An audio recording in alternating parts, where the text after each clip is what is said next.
So you are used to seeing this type of operation, right? Where we have f of x plus g of x or f of x minus g of x.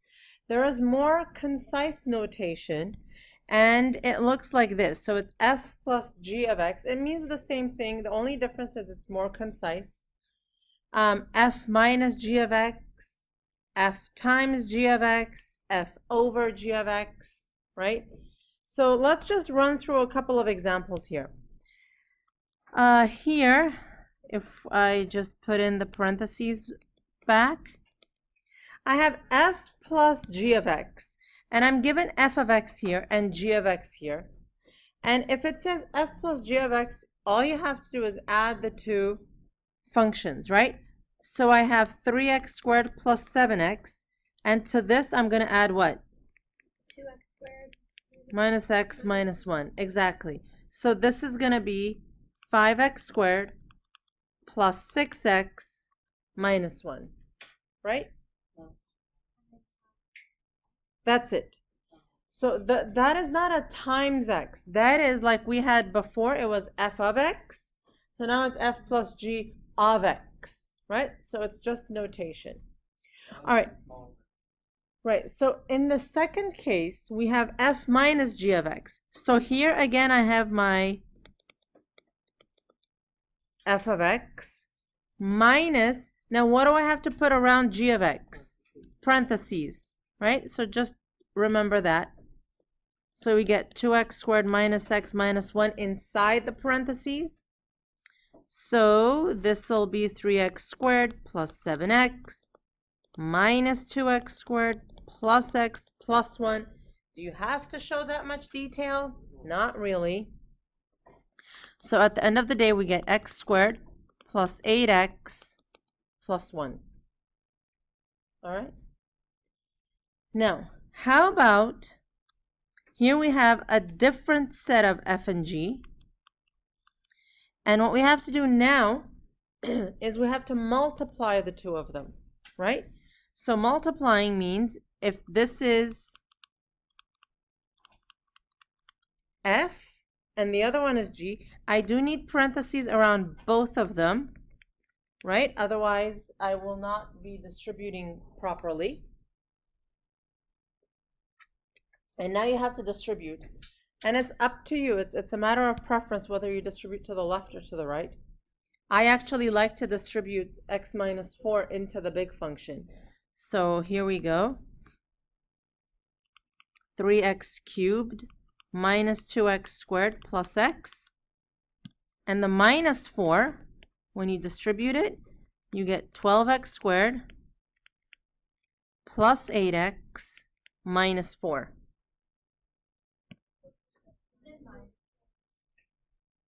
It is minus 12. So 3 minus 12 will give us negative 9. I'm sorry, no, 3x cubed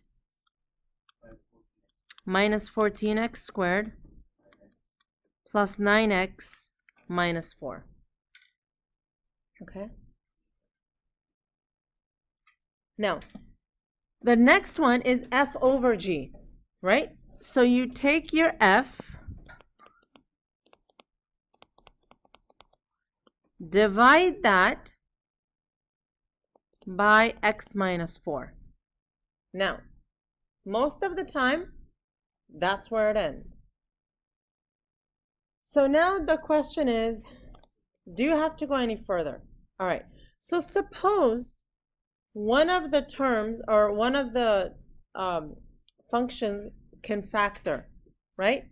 So ask yourself, after factoring, is there anything that will cancel out, right? Numerator and denominator. If after you factor, there is still nothing to cancel out, you don't even have to go the factoring step, right? So only factor if you can go a step further than that. Now, after we get to this point, there's one other thing you have to do is you have to indicate restrictions in the domain. Okay? Meaning, and this only comes up when you have a variable in the denominator. So in this case, what can x not equal to? 4, right? Okay. So the restriction is x cannot equal to 4. You do have to write that. The other one doesn't have a denominator. This is only, right. This is only when you have rational functions, when you have variables in the denominator. Okay. So much for that. How did you know that? Oh, because if you add 4, yeah.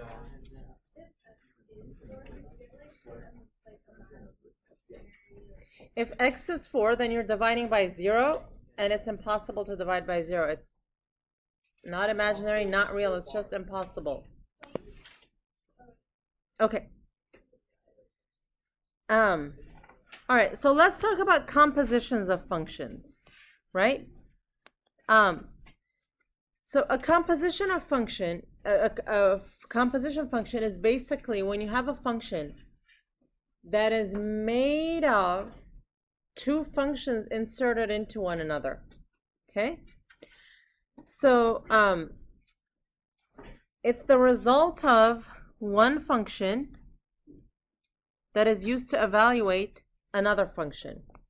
All right, so to get you used to this idea, right? Look at this scenario. For every hour that Max works, he earns $50, okay? For every $20 that Max earns, he buys lunch for a friend, right?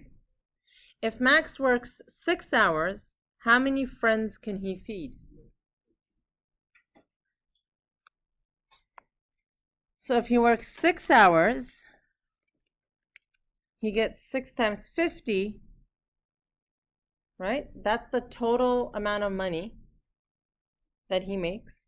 And now, how much is he going to buy? It's the total amount of money he makes divided by 20. Okay? All right. So take a look at this one.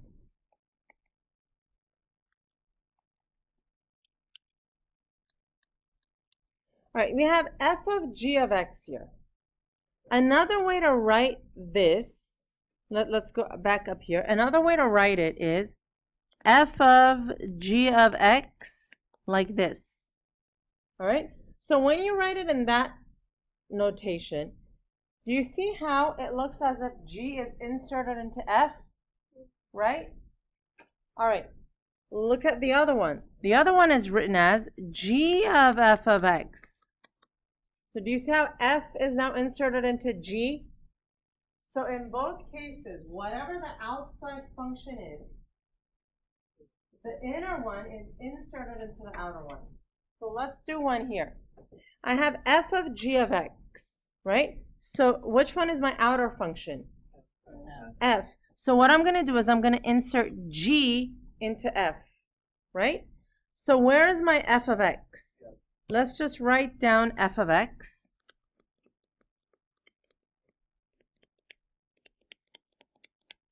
All right.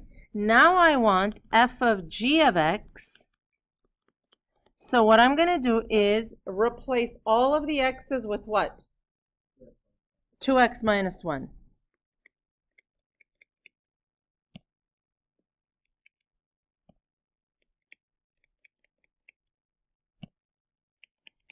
Right? So now I distribute the square. So I get 4x squared minus 4x plus 4. Plus 1.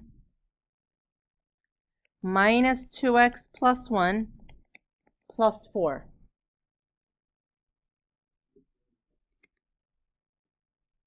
Square the red, right? You square the first one, you get 4x squared. The middle term is 2 times minus 1 times 2, and then you square the last term. So finally, I have 12x squared minus 12x plus 3 minus 2x plus 5, and at the end of the day, this is 12x squared minus 14x plus 8.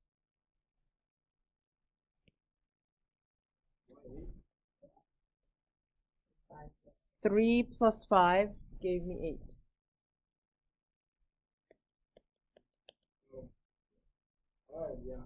All right.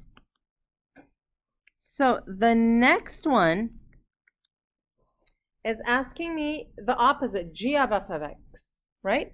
I always like to write the outside function, which is g of x is 2x minus 1. Now, what am I going to replace with what? Right, so the x's are going to be replaced by f, right? So g of f of x is going to be 2 times what?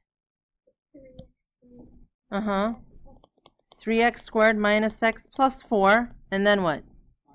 Minus 1. So I distribute 6x squared minus 2x plus 8 minus 1 is 6x squared minus 2x plus 7. Okay? All right, now, I'm going to give you 2 minutes to do A and B here. All right, I'll stop this and I'll turn it on in 2 minutes. All right, so at this point, I really want you to be very quick at the binomial squaring, right? X plus 4 squared, things like that. I need you to be very, very quick at those. Okay, now, some parentheses missing here. This is h of x, and this is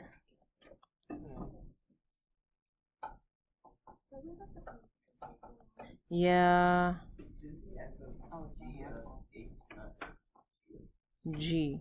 Do I need another one here? In ours, they're not in the middle. Yeah. They're just parentheses on the day. Oh, okay. Okay. Right, so this one, I have f of x, g of x, h of x, and now I'm given I need to find f of g of 3, all right? So, what I do, just to give you a little bit of perspective, what this is asking you to do is f of g of 3. Okay? So what I do is I start, it's not h, it's g. It doesn't matter. Okay.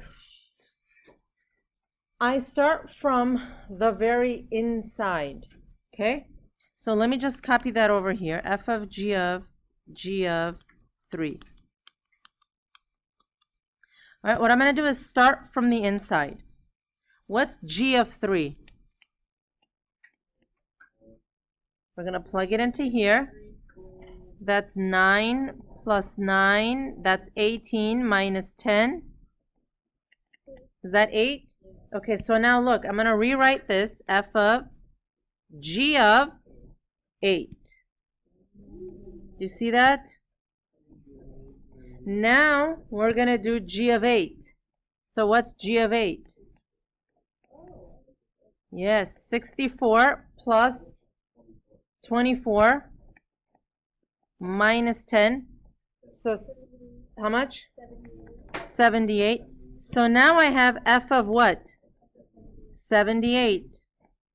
By far, this is the quickest way of doing this. All right? So f of 78 is what? 82. Now, you can find f of g of x and then plug in 82. Totally fine. If you're ever stranded on a beach somewhere and you don't have much to do, there you go. Okay? Your next trip to Israel, there you go. Okay? All right. So let's move on then to section 2. What we have in this situation, we're talking about inverse functions and relations. All right. One thing you have to remember, an inverse relation is obtained by exchanging the x and y values. That's all. Just exchanging the x and y values, right? So here I've got a relation.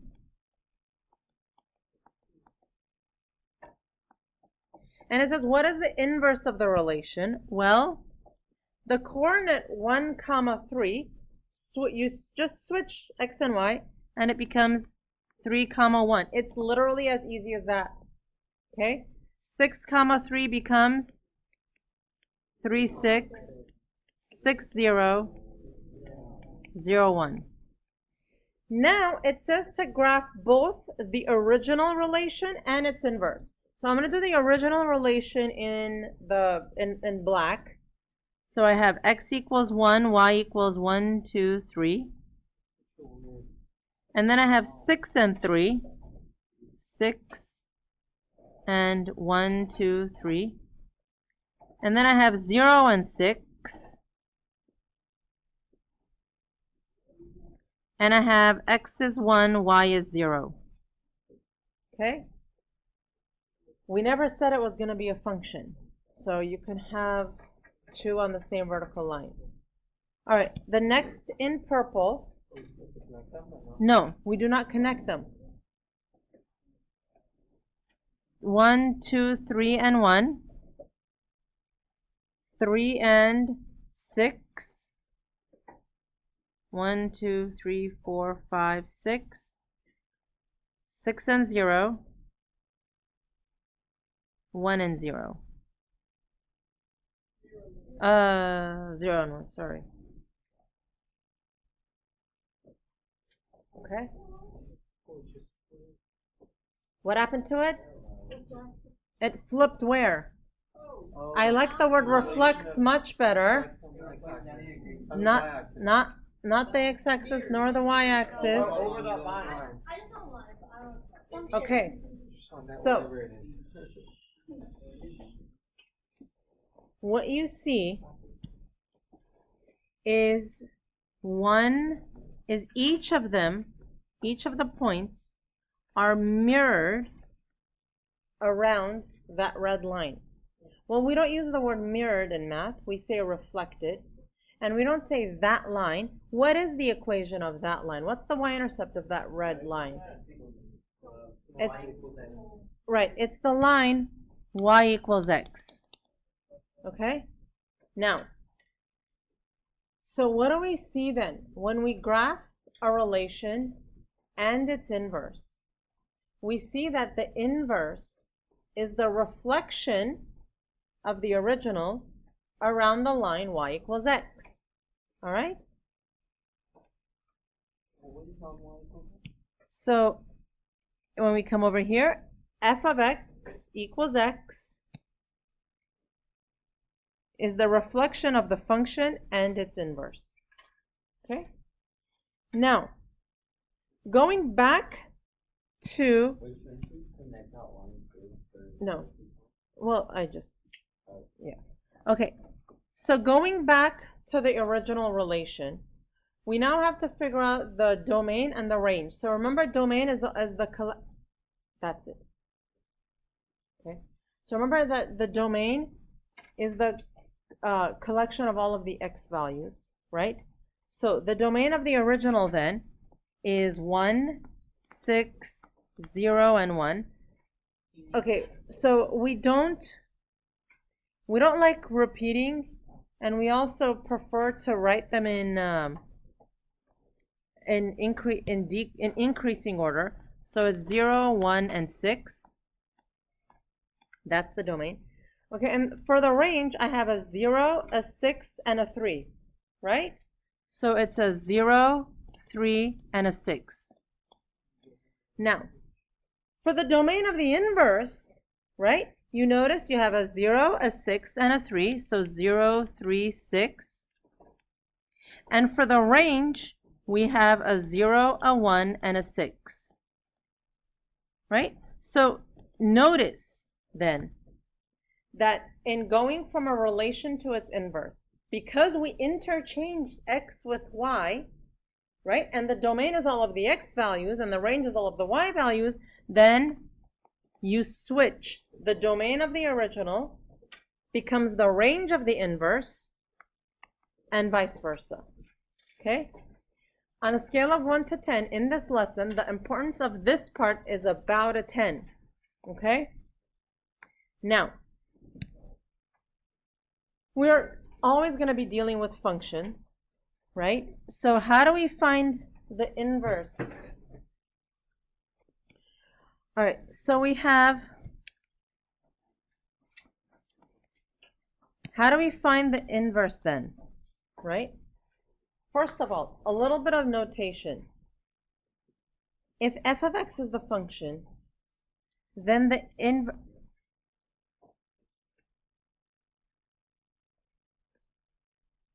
inverse is always f minus 1 of x, f inverse of x.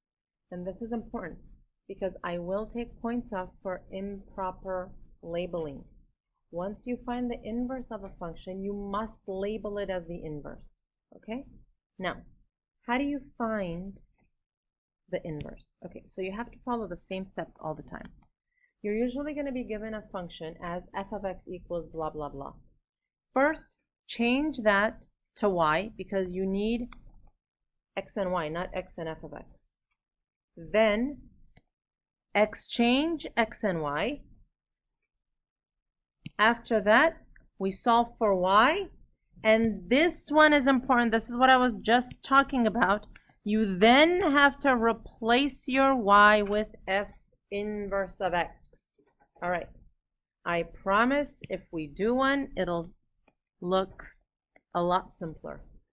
So step 1, change f of x to y. So I just rewrite this as y equals 2x minus 2. Now, I need to exchange the x with y. That's it. You just swap x and y. Everything else stays the same. Now I need to solve for y. So I add 2 to both sides. X plus 2 is 2y. Divide by 2. Divide by 2 everywhere. So 1/2 x plus 1 is equal to y. We do not leave it that way. We have just found the inverse of f. So you now have to relabel this to f inverse of x is 1/2 x plus 1. All right, so let's draw this. Okay? Both of them. So f of x first is 2x minus 2. So I go down to minus 2, up 2 over 1. And it will look like this.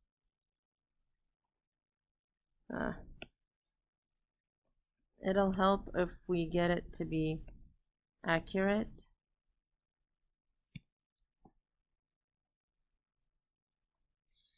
And now 1/2 x plus 1. You go up 1, up to 1, and then up 1 over 2.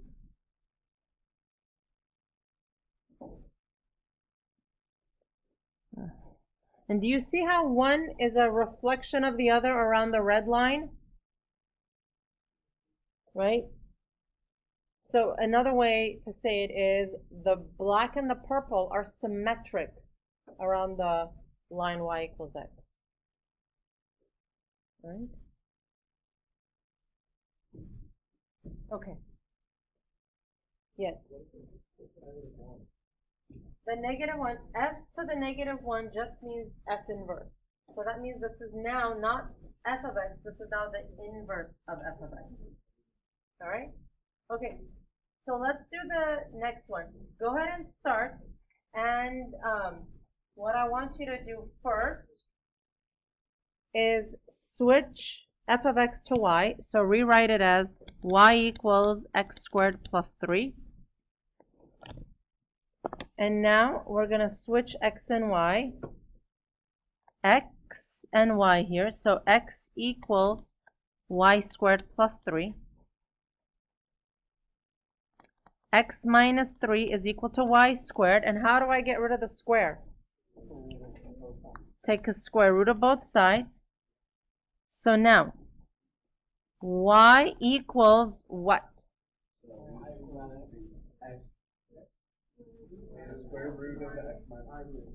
Okay, well, it's the whole x minus 3 that's that's under the square root. So it's plus or minus the square root of x minus 3. Not I. Right, so now that means f inverse of x is plus or minus x minus 3. There we go. Now, let me just graph the first one first, f of x. So this is x squared plus 3. That means it's a parabola that's shifted up to 3, right? 1, 2, 3. And if I go over 1, I go up 1. And if I go over 2, then I go up how many? 4.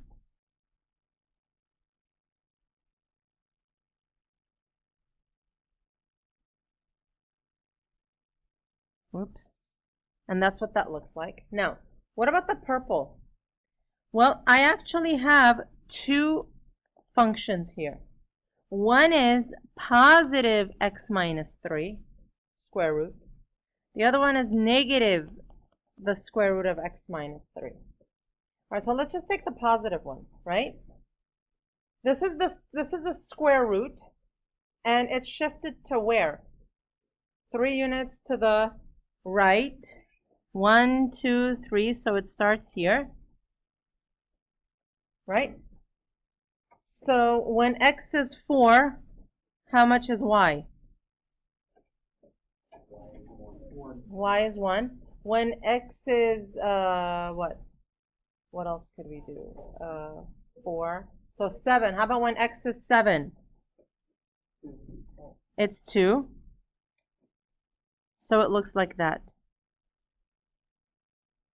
Okay? Why would it be 2? 7? When x is 7, 7 minus 3 is 4. And the square root of 4 is 2. Right?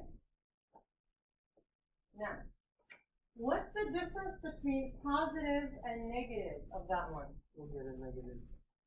There is a reflection where? Over the x-axis. So everything is mirrored downward. So 1 unit up, 1 unit down, 2 units up, 2 units down, and now look. Whoa.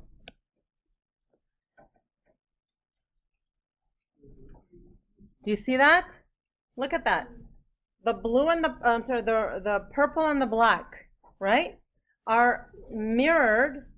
They're reflected around the red line because they're inverses of each other. Okay? We know how to find inverses now. Well, if you're given two functions, how do you know whether the two are inverses? Well, here's what you do.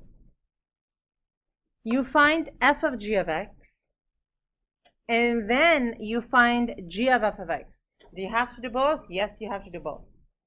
Now, when you do f of g of x, you must get an answer of x. When you do g of f of x, you must get an answer of x. If for both of them you get x and x, then yes, they are inverses. It's an all or nothing deal. If you get x for one and 1 for the other, it doesn't work. So let me do this one, and then I'll give you a little bit more detail. So I split the page down the middle, or that section down the middle. You don't need that much room. First, I'm going to find f of g of x. Okay? So f goes first, so g is going to go inside, right? So what's f of x? 3x minus 3. F of g of x, then, is 3 times 1/3 x plus 4 minus 3. Okay? Huh? So you distribute, right? And you get x plus 12 minus 3. This is equal to x plus 9. Now, did I get x? I didn't. I stop there. And I say not inverses.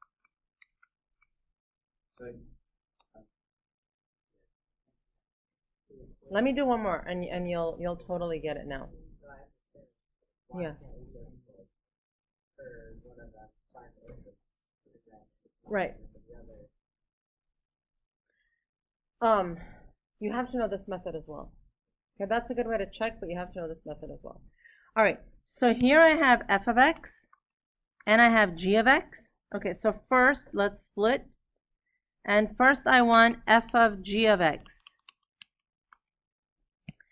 F of x is 2x squared minus 1.